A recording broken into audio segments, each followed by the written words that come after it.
Okay, welcome back, everyone. Our apologies for the interruption and inconvenience. We're back here with Eileen McCusick, and so we're going to continue, and we'll complete the session. Thank you all so much for being here, and again, apologies for the inconvenience and the interruption. So Eileen, we were talking about you were giving us, your background around how you had moved from, being a busy entrepreneur and having kind of burned yourself out and exploring your own healing and exploring lots of study and research and developing a massage therapy practice kind of on a part-time basis, and then seeing that ad for these tuning forks and then you started experimenting with that. And you're obviously a very curious person, and your curiosity led you into really discovering. Uh, I don't know that the biofield was a completely new concept at that point, but I remember in your book talking about how you had the moment when you were working with a client. You heard a loud noise outside your home, and you went out to check it out and didn't see anything happen. As you came back in, you were experiencing something with your tuning forks as you approached the person, and you realized there were things going on as far as 6 feet out from the person. So I wonder if you could uh, tell us a little bit about what is the biofield exactly? What is the human biofield? Yeah. Well, there are several definitions of the human biofield. And the sort of official definition was coined by a team of National Institute for Health scientists back in the early 90s. And that definition speaks to the field of energy and information around the body, comprised of electromagnetic and alleged or putative subtle energies, which may or may not exist, is basically how people have been sort of conditioned to look at it. But for me, as a clinician, as somebody who has spent tens and tens of thousands of hours working directly with bodies. And especially after that moment that you described in 2006. So I've been working with the tuning forks for 10 years as a hobby, maybe one or two a week, if that, and had no desire for it to be my vocation because healing with tuning forks sounds just really fruity and and I'm not fruity, I'm sensible, and I didn't like being perceived as some kind of new age Fruit Loop waving my tuning forks around. But at the same time, the work was very intriguing to me. Like you said, I'm very curious, and it kept engaging my curiosity. It kept revealing things to me that I didn't expect. It kept surprising me. And I think as humans, we like to be surprised. And so that's what kept me going back to them again and again. What's the fact that it was always like, what is happening? I don't understand. And so originally I just was using the tuning forks over the body, on the body. That day in 2006, when there was a loud noise out my window, I went to look, I didn't see anything. And for whatever odd reason, I turned around, activated the tuning fork, and started walking towards my client on the table with this activated tuning fork. Now, one of the things that I had previously observed is that as I had moved the forks around the body, I would discover that the sound would change. And not just in a subtle way. Like, this is very obvious, right? When people learn biofield tuning, they're like, wow, I can feel it, I can hear it. It's not as subtle as I thought it might be. When the tone would change, the person on the table would hear it. And originally, people were telling me, oh, that's room acoustics or that's the Doppler effect. But it was much more than that. In some places, it would go loud, very loud. Other places, it would go very soft, quiet, or the sound would drop out right away. Some places, it would sound like it was full of static or had a double beat. Like the sound changed. And what I understand now is that the body gives off very high frequency, very low amplitude waves, which we all know, right? Because everybody's gotten a bad vibe off of somebody or a good vibe off of somebody. Well, that's because the body's giving off waves. And so the tuning forks actually allow us to hear the body through because those overtones, those high frequencies intersect with the overtones of the tuning forks. And that information of that wave intersection precipitates down through the octaves into the hearing range, effectively turning the tuning fork into a tool that can let us listen to the body, different parts of the body, and the sounds that that body is making inaudibly. So what I came to see over time, which was not evident to me right away, and part of the surprise, is that the body has an electrical system that we're just not taught about. And this isn't really anything new in the late 1800s, early 1900s, really right up through the 40s. Like they knew the body was electrical. You could buy tools for your electric health out of the Sears Roebuck catalog, right? So this idea was not new, and yet it was suppressed. Starting in right around the end of World War II, Rockefeller medicine, the real chemical and mechanical way of looking at the body and a pill for every problem, became the favored approach to medicine. And so this whole idea of electric medicine, electric health, the body's electrical system was really kind of like squirreled away out of people's awareness. It's one of those things where we're kind of missing the forest for the trees because pretty much everybody knows their heartbeat is electrical and that our brain waves are electrical and that our blood carries a charge, right? But we don't see the bigger picture. Now, you mentioned earlier that you're reading Robert O. Becker's book, The Body Electric. One of the few publications that was written, he wrote that in the 80s, and another book called Cross Currents. And in those books, he does talk about the body's electrical system, right? So this was 40 years ago. Not a lot of people followed up on his work, or certainly not in a very visible kind of way. But what I realized is that the body has electric current running through it. And like anything else that has electric current running through it, it has a magnetic field around it. What's the energy in energy medicine? Is electricity, right? Electricity is the same thing as chi. It's just that chi recognizes the more subtle aspects of electricity, the harmonics, the magnetic flows, whereas Western medicine is like, oh, if we can't measure it, it doesn't exist, right? So that's what the subtle aspects of the biofield that may or may not exist. To me, I've come to see the biofield as your body's electrical system in its entirety. The electric current that beats your heart is not separate and cannot be separated from the magnetic field that is generated. So your biofield to me is your body's electrical system in its entirety. Yeah, and I even have a little model here I can share with you, for people who are watching. This is a torus. And so when I first started exploring the atmosphere around the body, because that particular day I found a loud spot on someone about almost 3 feet away from them.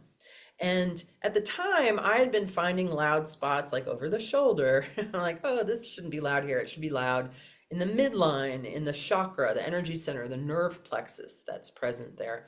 And I discovered that I could move loud spots with my tuning fork.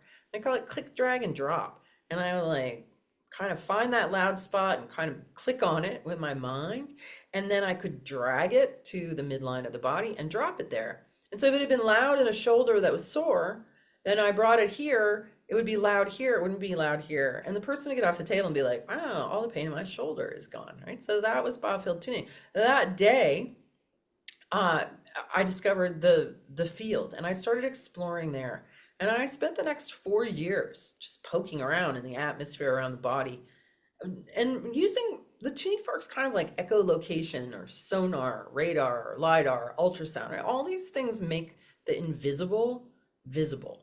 And what the tuning forks did was they revealed that there was a structure in the atmosphere around the body that was the same from person to person. So just like our inner anatomy is mostly the same, our biofield anatomy is as well. And I spent the next 4 years mapping the biofield and discovering that it had all these features and that it was actually like what we call mind, our conscious mind, our subconscious mind. I discovered it was where all our memories were stored in standing waves. So, in our current model, in our upside down backwards world, we're taught that the mind is inside the body and that the memories are inside the brain. In this biofield model, the biofield is shaped like a torus. So this is a torus. It has 12 bands, and the human biofield is also banded. And then the central channel of the torus is where the body is. And then this is like our energy bubble. I was in Peru a couple of years ago, and the Peruvian shamans talk about how everyone has an energy bubble. And we either have light energy that's been transmuted or we have heavy energy. And that's exactly what I found combing through the biofield with my tuning forks were pockets of heavy energy that the work seemed to alchemize, transmute, integrate, help the body to digest. So, biofield tuning is fundamentally a process of combing through your biofield, finding what's heavy, stagnant, and stuck literally in your memory banks. So, uh, originally, when exploring the atmosphere, I discovered that there was a membrane, like a on the outside that bounded it, and within that membrane were memories from gestation. Just inside that membrane, moving towards the body, I would find the memory from birth. And it's sort of like dropping a needle on an album and reading the vibrational record of a person's life. So, information that we generate moves away from us, kind of like hair. New hair is closest to your head, oldest hair is furthest away. Not that you'd know much about that, Fleet, at that moment, anyway. So, if I'm working on somebody who's 60, I'm going to find memories that were generated when they were 30, about 3 feet away from them. And the field extends about 6 feet out. So, this ability, especially to go back to these early years and find precognitive memories, beliefs that were formed, and actually rewrite the file. Because it's sort of like going into a sound file and taking out the things that are too high, bringing up the things that are too low. Like we can actually go back and edit our memory bank with tuning forks, which is huge. Like it's a very useful approach for, especially for people who've had a lot of trauma, PTSD, that sort of thing. The tuning fork helps me locate that memory. It helps me to read it because it's encoded with vibrational information that is reflected in the overtones, and there's a language there. Every emotion sounds a particular way. Every pathology sounds a particular way, right? Just like a good mechanic can get in your car and be like, oh, that waka waka waka is your left CV boot, right? And so that's how I diagnose the body. I'm like, this sound that is happening here means exactly this, right? And that's from 30 years experience of combing through the field. So the biofield, just to sum it up, is your body's electromagnetic system. It is your sense of I, right? This is you. This is your electric body, but it's also something that, they've done studies with people where they've weighed them just before and just after death, and they actually are lighter. And so there is actually a mass in this electric body. When you die, your biological light that's been animating you, giving you your sense of self, goes out, right? And some people have even seen light leave the body. So I would even go so far as to say that this is the same thing that we call our soul. The soul animates the body, that the soul retains the memories of lifetimes. And when the soul departs and the body dies and that animating light is no longer present, then maybe you go and put on a different human suit and with the same light bubble and bring those memories with you as you go. So to me, the whole idea of the biofield really bridges science and spirituality because it is both your biological animating force, it is your biological light and your spiritual light. And it's really one and the same. Well, this is absolutely fascinating, Eileen. And as you were referencing these areas where you're discovering patterns of stuck energy, and because of your thousands of hours of clinical experience, you've learned, that this has to do with anger, or this might have to do with grief, or and these stuck patterns, these stuck energies, or unmetabolized past emotions and memories are what we call trauma, right? And so we get stuck in these things, and so you're discovering that there's this field in which you can help people metabolize these things and release these things with basically sound therapy. Is that correct? Yeah, yeah. And it's really simple, right? It doesn't have to be super complicated or long or drawn out. Uh, there's a concept in shamanism called soul retrieval. Many people Mhm. are familiar with it, and the shaman will enter into an altered state and will journey back in time to locate soul fragments that split off during times of trauma because there wasn't the capacity to digest it, to integrate it. And so it's like, well, I guess you're just staying behind, right? And we all have seen how people can age from stressful experiences. That's that loss of light. And that sense of that your own biophotonic electric energy that has been circulating through you is now lodged in your memory bank as charge and as a chunk of you that is no longer available to you. When I first started combing through the field and discovering that, wow, these are memories that I'm finding that have mass, that have stories in them, and how the tuning forks help the vibrational pattern of information that contains that story is present, and how it literally traps the electricity that's flowing through us. It sequesters it into a kind of freeze in the signal. And so by sticking a fork in it, the fork is diagnostic. It helps us to locate these memories because it will initially resonate with them and tell me the story. But then, because of the physics principles of resonance and entrainment, it will actually entrain the body into a more coherent expression. A coherent signal will overtake a weak incoherent signal, right? Coherence wins, especially if it's stronger. And that's what the tuning fork acts as. And then I'm able to literally like comb that energy back into circulation in the torus again. And so what ends up happening is that people get a session and suddenly they go home and they're like busting clutter, cleaning closets, finishing projects, starting projects, that you literally have more of your own light and energy available to you now because it's been returned to circulation. Overall voltage and brightness and capacity to do work increases in the body. And it's cumulative. So the more that you do, the more that you work with, that you retrieve, that you help to digest and integrate these difficult inputs that so many of us have suffered from, the more you become available to you.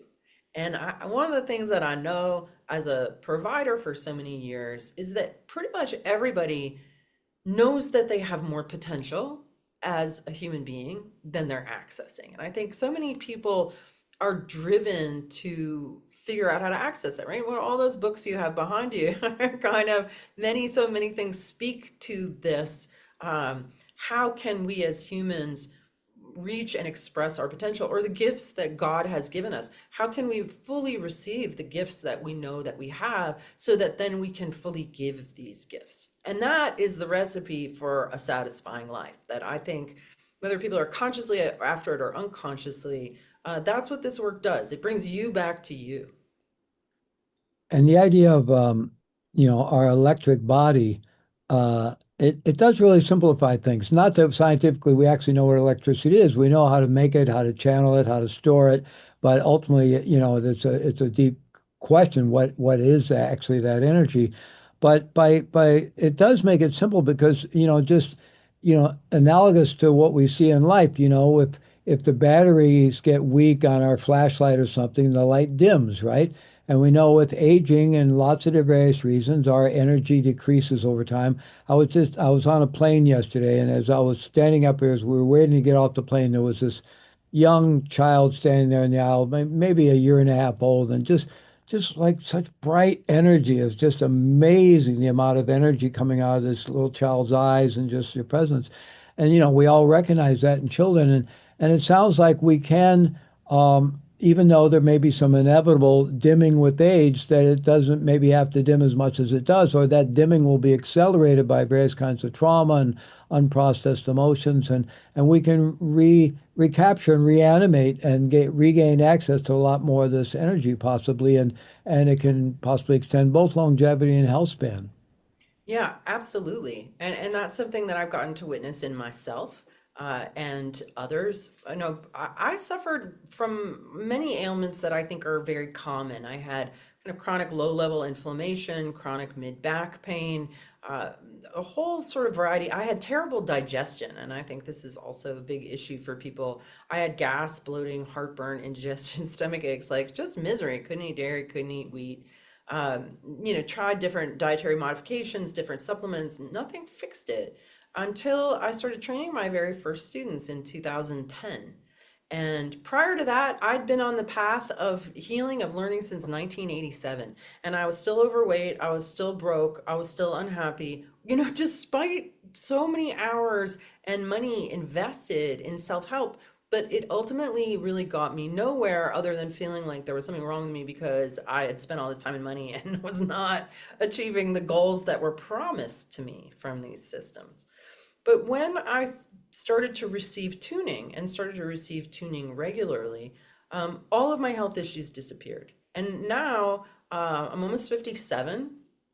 I can eat anything and everything. Like my digestion is an electric incinerator that will happily combust whatever I put in it. And that is a great freedom to have that kind of energetic organization and sufficient voltage in my electrical digestion, right? And most people are suffering from low voltage, high resistance because of patterns of tension and noise in their signal. And so Mhm. this approach is about getting the resistance out, getting the tension to relax, and getting more clarity in the signal. So when your voltage is high, when your battery meter is high and your signal is clear, like you're like the flashlight you take out of the drawer and you turn it on, it's fully bright, right? It's not like and as we age, I mean, more and more patterns of restriction and our light gets dimmer and dimmer. But what I've discovered, and I didn't have an easy childhood. I mean, there's a reason why I went into the healing path, right? As so many people do. I had a lot of trauma and a lot of contracting and fragmentation of self. And this work put me all back together again. And it literally put all of those parts that were stuck and frozen in the field back into circulation, back into optimal functioning. And I don't have a single health issue, knock on wood, but I don't have any health issues. I have huge high energy, sleep great. And that's because my electrical system is in deep order at this point. Wow, that's fascinating. I want to make sure we're going to invite you to actually lead a biofield tuning session. So I want to start that in just a moment. Just one comment. I work with an Ayurvedic physician who we've had on many of our summits, Dr. John Douillard, and he wrote a book, something like Eat Wheat, and he was going counter the non-gluten, the gluten-free, and big cultural trend, and saying that rather than avoiding things that our digestive system can't work with, we need to improve our digestive system. Our digestive system should be able to work with these things. So that's his focus. But the last question I wanted to ask you before we go into the actual biofield tuning session was, um, so there's kind of an east-west divide. The Vedic sciences and the contemplative sciences, ancient sciences on the east tend to see mind and spirit as primary and the body to be an epiphenomena of that. And in the West, a very materialistic view. We don't even know what consciousness is. It's somehow something that springs up. They call it the hard problem of consciousness. We don't even know how it arises out of the neurological activity of the brain. But in materialistic Western science, the material world is primary, and if there is such a thing called mind, it's somehow an epiphenomena of, and when the body dies, the lights go out. That's it. So, and I've gotten a few contemplative-oriented neuroscientists in various summits to say, well, maybe it's both and or something like that, right? But I'm curious when you talk about this biofield. We've all heard, or many of us have probably heard people say something like, we think we're human beings maybe having a spiritual experience. Actually, we're spiritual beings having a human experience. And now you could say we're electrical beings having a physical experience, or energy beings having a physical experience. So is this biofield and the electromagnetic field generated by the body? Or is the body actually somehow generated by that field? I'm curious if that question even makes sense to you. And Sure. Yeah, no, I mean, that's a great question. As a natural philosopher, I definitely contemplated this. I mean, the problem with the Western view is it's coming from academia, which is very intentionally mechanistic, right? We live in a Mhm, very mechanistic world. And mhm, so, of course, it's going to do that. But just from pure logic, when did the thought of a thing ever come after the thing itself? Right? Like, life mhm, doesn't work that way. We can look around and be like, it has to appear in the fine before it appears in the gross. mhm, Because something can't come into existence without a thought of it first, right? So I think this hard problem of consciousness again is like it's sort of willful ignorance. The answer mhm, isn't really that hard. Like of course the finer precipitates down into the more gross. That the universe itself is a field of consciousness, that ether and water and air, that is all consciousness. And that we are, our little bubble is a drop of that. Right? Mhm. We're a drop in the ocean, an ocean in a drop, and it's holographic, and energy can't be created or destroyed. And just having had the experience myself of seeing a 220-pound dog who wasn't fat die, and I saw his spirit like lift up out of his body. I saw this cloud of light go out. Right? I Wow. was like, wow, that just happened. So we do have an eternal soul. There's just no getting around that. And our culture is so oriented around, it's all random, it's all chaotic, it's meaningless, it's dark, it's disconnected, it's entropic, it's all going down. But like, what does that do? That makes people depressed, and then they go buy pills for their depression. Like, a big part of both of my books is retelling the cosmological story to one of connectedness and light. Like, just because we weren't taught about plasma and we weren't taught about ether and we weren't taught about illuminated connectivity doesn't mean that it doesn't exist. And we've been educated into a worldview that turns us into consumers of products. And ultimately at the end of the day, I really come to see that our mind and our connection to the one, to source, to nature, to God, to the whole cosmos is ultimately all we really need in order to be healthy. We don't need machines, we don't need drugs, we don't need, there is no machine on earth that is stronger or more brilliant than the human mind itself. And what the human mind is actually capable of has really been hidden from us. I'm definitely kind of a treasure hunter and a digger and someone who's been looking for the light, looking for the truth, looking for what makes sense, looking for what resonates. And the story that consciousness somehow arises from physiology is a ridiculous story, and it should be evident to everyone that a thing never comes before a thought of a thing. Mm, wonderful. Well, thank you so much for your curiosity and your work and relentless exploration. So let's experience what you've come up with. Let's experience a little of this biofield tuning. Sure. Okay, so the fact that we can do this over Zoom, over YouTube, sometimes people are like, how does that work? How is that working in this way? Or people who are watching the recording. Have you ever looked at a YouTube video with maybe a beautiful vocalist and a song that's made you cry? Have you ever like been moved by a piece of music, right? Did you have to be there in person live in order to have that experience of being moved by that music? No, right?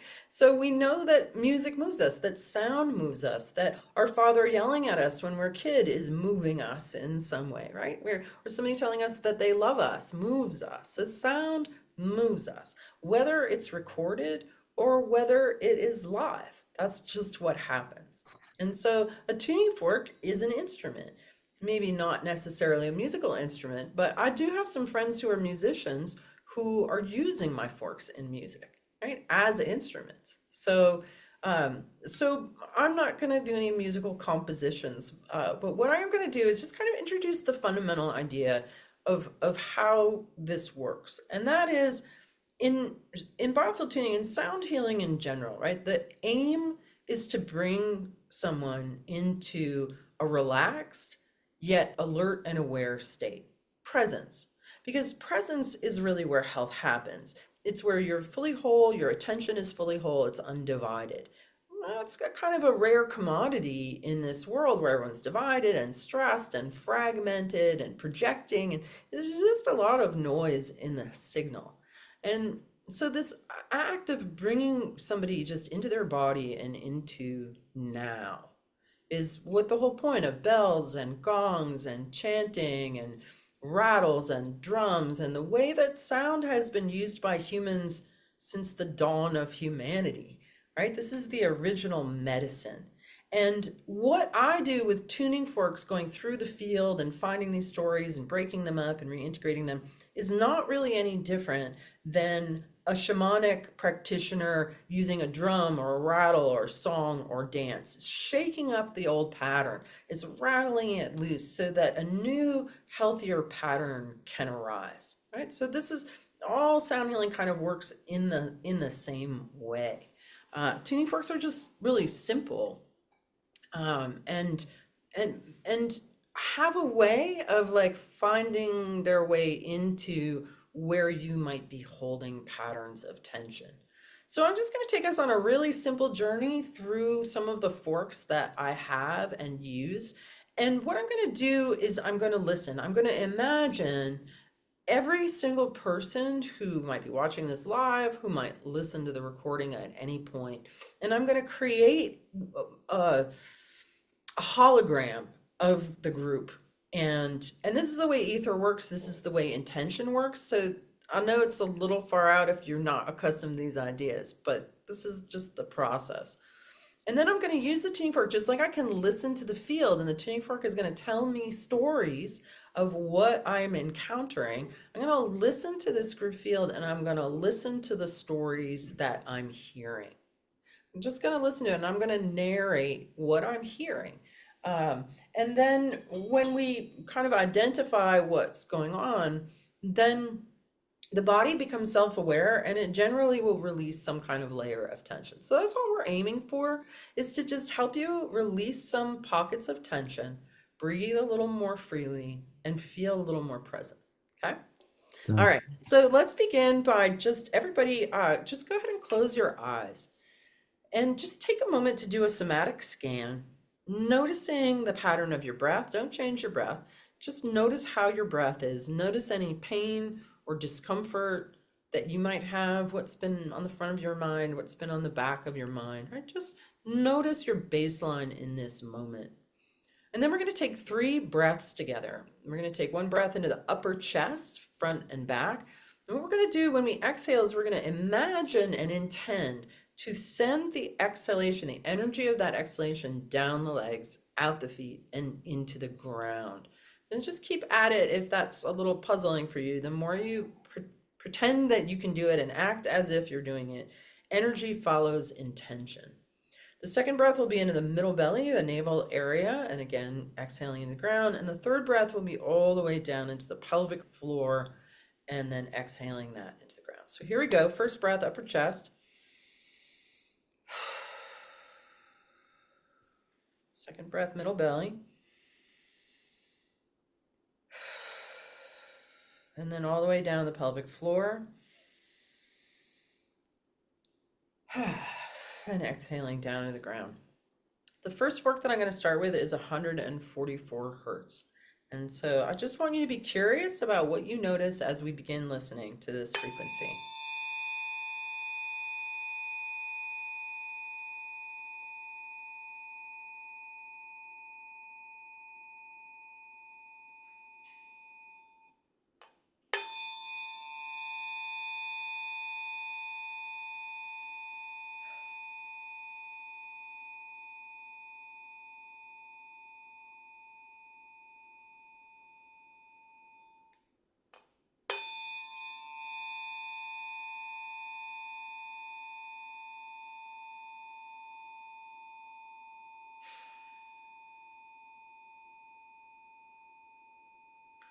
So what this particular frequency does is it really shows where the body is holding tension or fear or stiffness, right? So sort of all of that came up, sort of a variety of sort of stiff, vibrating kind of currents.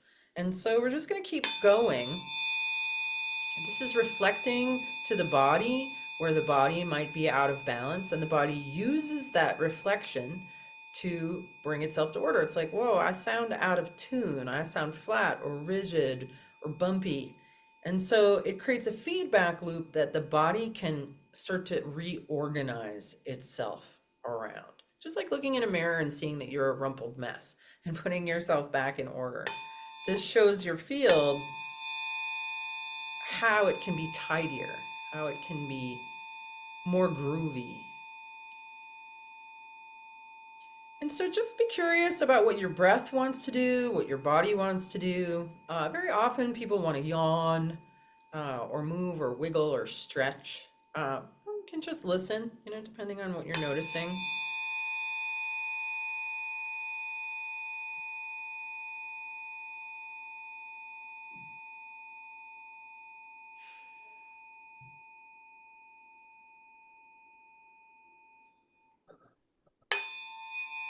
Right, in that tone, there's like a kind of stiffness, a rigidity, a holding, breath holding, muscle holding, fascia binding. Uh, One of the big things that people do that really creates a lot of problems for themselves is hold themselves back. Most people that I've treated with fibromyalgia, for example, have a terrible tendency to always be holding themselves back, holding back their words, holding back their emotions, holding back their boundaries, just holding back. We have a lot of energy as humans. And so when we're trying to hold ourselves back and not let ourselves be authentic, creates a lot of tension in the whole physiology in the field.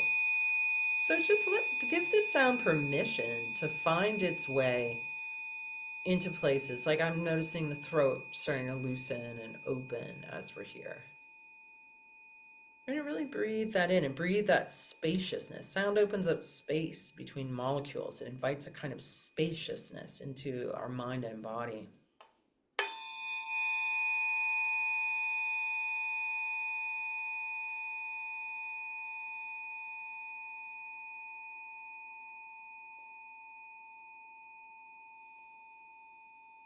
I'm noticing that I want to wiggle and take a really nice deep breath. So we'll do a few more with this and then we'll try a different fork.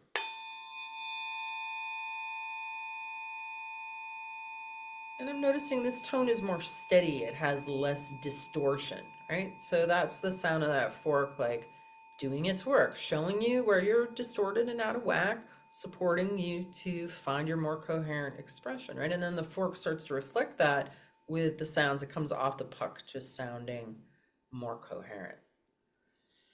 All right, so everybody take a nice big breath. Then we're going to switch to the next fork, which is 174 hertz. And this is sort of the primary fork in biofield tuning. This is the fork that we do most of the field combing with. This is the fork that's taught me the language of vibration. See how this one lands.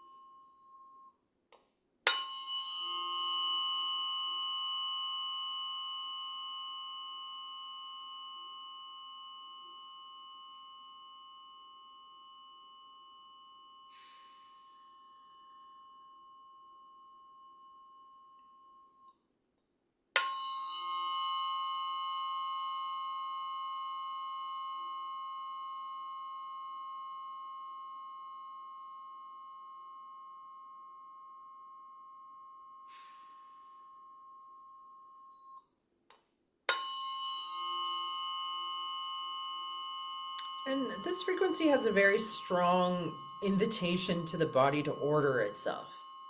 It's like, hey, just pull yourself together here. And the body's like, okay, I will.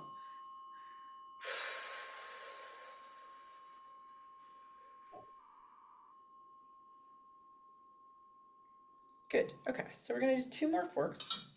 This next one is 528 hertz.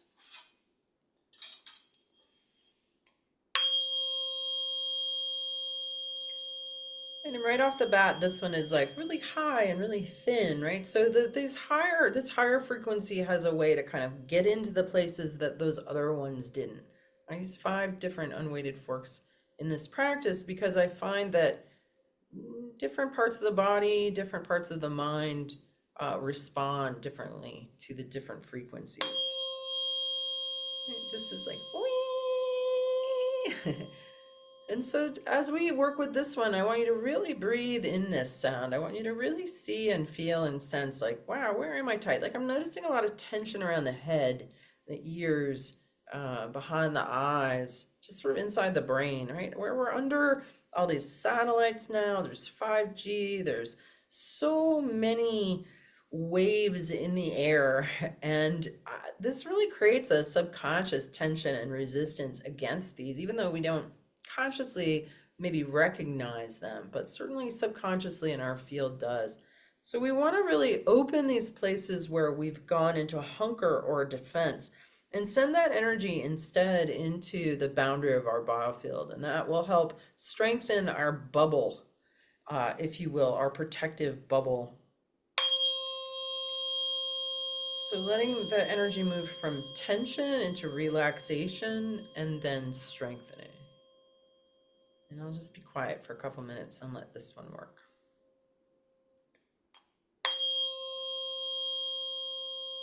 Right, if it's like nails on a chalkboard and you're getting tense, don't bail. Like stay with the discomfort and we will move through it. Okay? Because people can hear is like, whoa, that's dreadful. That's okay. Like it's not always supposed to sound good. It's reflecting what is in the body that is dysfunctional. It's not going to sound great. But then it will move the body and the sound into a more coherent expression.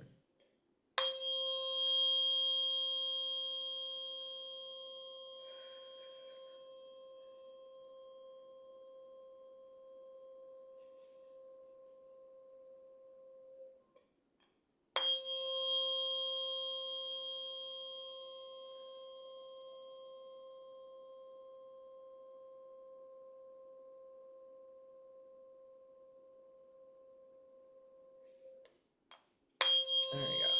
Starting to get a little more full.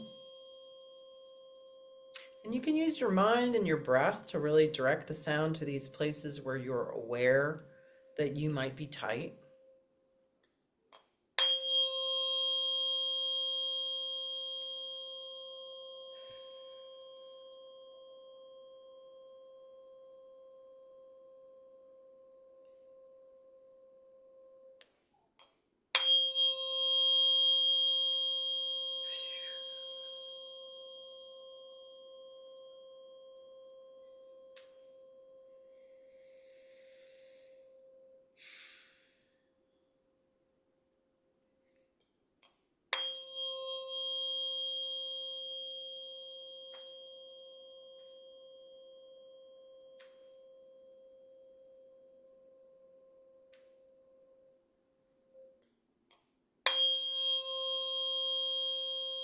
Okay, so as we've been working, when I first started, the midtones and the lower tones were really pinched, and we were just really hearing the high overtones. And now, as we've been working and people have been letting this frequency into their body, the spaciousness is opening. We're starting to be able to hear the midtones stronger, the lower tones here just stronger, right? And that's really the evolution of the sound process, is that as that space starts to open up, the fork really reflects that. It reflects that opening. Okay, so now let's just go to the last one, and this is my most recently created fork, really truly one of my favorites. This is 222 hertz. And where all my other forks are like, this is what's wrong with you, and let's get on fixing it. This particular fork is, I love you just the way you are. This is like a bell, it's like a meditation, it's a call just to presence without needing to fix anything. So let's just enjoy this for a little bit.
Last one, just sit with this.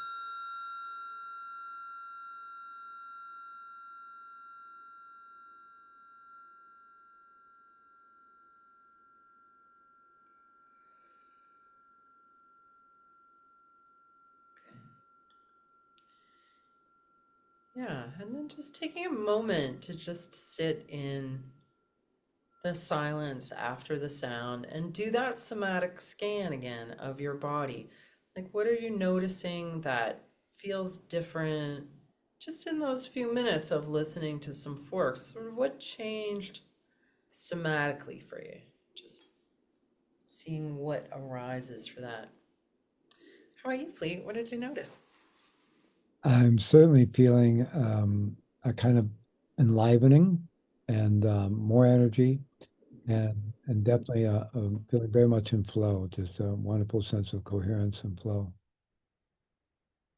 Um, yeah, I mean, and that's pretty normal, right? And it didn't take very long to just bring you into that relaxed, aware presence, that sense of flow, that inner spaciousness.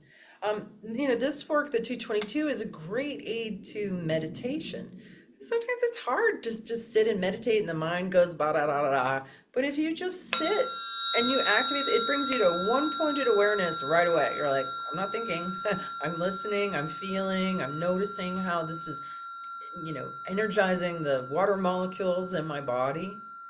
And so it'll bring you into that place. It's like a hack and it's like a cheat. Like, oh, I'm there. I'm there with that fundamentally sweet presence, that is the ground state of life. Like water in its pure state is sweet. And we're mostly water. Right? So life is has a sweetness to it that unfortunately has become very bitter to many people in many ways. And so I think bringing ourselves back to that essence, that reminder, it's changing the quality of the water in you, right? So the water that you're evaporating, that you're peeing, is more coherent water. It's light water as opposed to heavy water. And so we're stewards of nature. Our bodies are made of nature. And we would never go to a creek, beautiful creek, and tell it that it's not good enough, right? We wouldn't do that. We wouldn't do that to nature, and yet we do that to ourselves without realizing that we are harshing on nature when we harsh on ourselves. And a very big part of being healthy is seeing the divine in yourself, seeing nature in yourself, water. You're like a walking tide pool. And the importance of honoring self with kindness and presence. And that is a way of honoring nature and life itself. So I think the tuning forks just help to bring our inner nature into harmony. And then we become the tuning fork, basically bringing harmony and coherence around us wherever we go.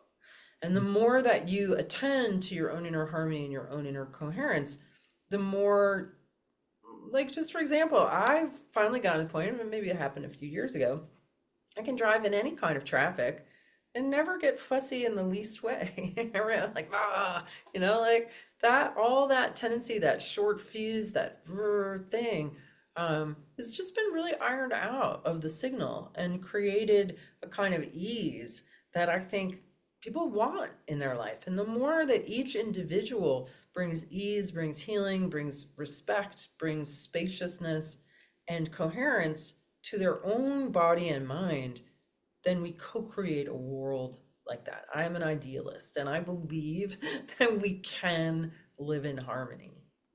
Absolutely. I completely share that belief with you. And I tend to think I love the model from Vedic traditions of Indra's net, that we're all like nodes on these nets in a holographic universe that you've been mentioning. And so I think of my job is to be a good node on the net, to do my own healing work. So then what I'm adding to the net is coherence and value, and of course I'm receiving from the net as well. So Yeah. just a couple of quick follow. We're just about out of time, but a quick couple of quick follow-up questions. One is that as you were describing, as you're striking the tuning forks, it's interacting with your energy field, with mine, with all the people you're envisioning being listening to this, and so it's interacting and possibly actually changing how it's vibrating, if I understood correctly.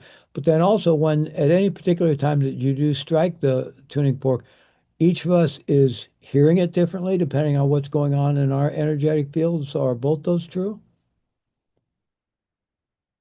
Whoop, I lost your sound there for a minute. Everything that we perceive goes through the filter of our own field and our Right. own history.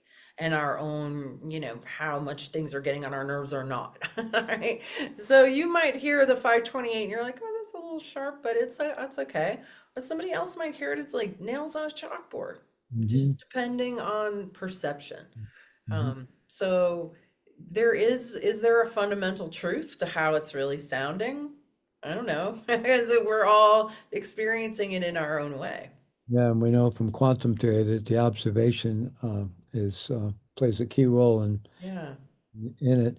And the last question was, in terms of in-person biofield tuning, working with a therapist in person versus remote, is there a difference in your experience? I obviously you found they both work, but is there a difference? Well, it's always going to be different depending on the practitioner, on the receiver, on Right. the time of day, on the position of the stars, right? There's a lot of factors in the equation. I actually am getting a session later today virtually, and and sometimes I receive sessions virtually where I'm not even on Zoom. I'm just letting them work on me, and then they send me notes. So I don't even need to hear it. In fact, my very first forays into doing this at a distance, I had no open line of communication. I was connecting simply by Zoom.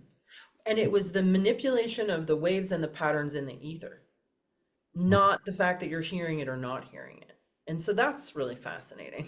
Yeah, well, that's getting into all the whole realm of healing at a distance, and Yeah. that gets pretty far afield of currently accepted science, but it's very interesting, and there's a lot of healers that have demonstrated capacities to heal at a distance for sure. Yeah, absolutely. And we actually have peer-reviewed studies. In fact, I have a meeting on Monday because we did a study last year with 100 volunteers who 65 of them received 5 biofield tuning sessions via Zoom. But that was with that open line of communication to treat anxiety. And that's a follow-up to a feasibility study that showed dramatic outcomes with people's anxiety and biofield tuning over Zoom. So, uh, in person has value for sure. It's nice to be able to put forks on the body, Hmm. but I am very successful both as a giver and a receiver over Zoom. I can read your field and I can support your field in adjusting itself, whether we're in person or in Zoom, right? I'm not doing anything other than like moving tuning forks from place to place where there's dissonance and stuckness. You're the one, your body, your organizing intelligence is using that input to tune itself, to put itself back in balance. We are instruments that are designed for harmony. Our factory settings are harmony and coherence. Mm. And and the body is always trying to return to that. And so a simple tuning fork and the reflection that a tuning fork provides gives the body the opportunity to put itself back in order. And that's where health happens. Mm. So it's very simple. And the more that you do it, the more that you stay in order, right? Like I got my atlas adjusted and it held for like 3 or 4 days and I had to go back and I got it adjusted again and it held for a couple weeks and then I went out again and right. So this is the same thing with biofield tuning. You get an adjustment, you might hold it for 3 or 4 days, then you got to go back and get another, and it starts to retrain your body just like chiropractic does to stay in order. Mm. And then once you've learned how to do that, then I don't know, things get a lot easier. But the human body and mind are just amazing. And then, tuning forks for me have been really training wheels to like show me what the mind is capable of. Mhm. And I'm sure your studies, Fleet, have really brought you to a lot of places with that. But at the end of the day, it's your own mind that's using the input to fix itself. Absolutely. Well, this has been absolutely fascinating and wonderful. Thank you so much for being part of our summit, Eileen. Where can people find out more about your work? We have a couple websites, biofieldtuning.com. It's got a good overview, Biofield Tuning Store. These are all my own tuning forks, high quality, American made, with a unique alloy that isn't available with anybody else. They are more expensive, but they're definitely better. And I have a YouTube channel as well. Lots of videos on that, lots of free tunings. So you can find info there. And then also on social media, Instagram and Facebook. So I'm in those places too. Fabulous. Well, I really encourage people to check that out. And so this is day one of our summit, and I'm glad people could enjoy this today. And we'll have it up on the summit all day. But we're also going to have this up later on the summit because we have a whole day focused on energy medicine and vibrational healing and that kind of thing. So we'll have it up there again if people didn't catch it today. So thank you so much for your work, and thank you so much for being part of our summit. Thank you, Fleet. Be well. You too. Be well.